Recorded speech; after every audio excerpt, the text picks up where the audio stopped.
Nakijoin ang ilang mga sikat na content creator sa Bebot Dance Challenge na ngayon ay viral sa social media. Yan ang ulat ni Floyd Brenz.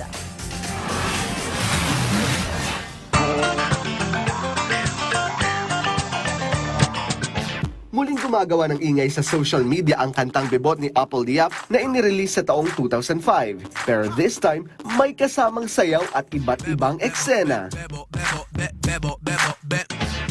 Sa unang video na ito ni Tony G, mapapatropa ka talaga literally sa postura, makeup at sa suot. Ang peg naman ni Sashna, isang bebot sa kanto, with peg pa na hawak ang soft drinks.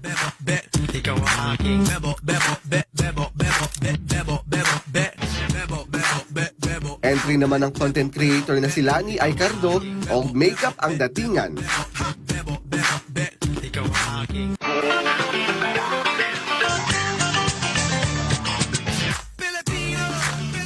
Si Fujiko naman, hindi nagpatalo sa kanyang bebot. May pawagayway pa ng bandila.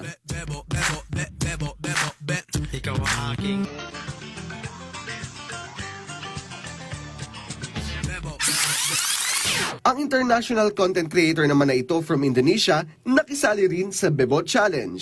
Floyd Brenz, para sa Pambansang TV sa Bagong Pilipinas.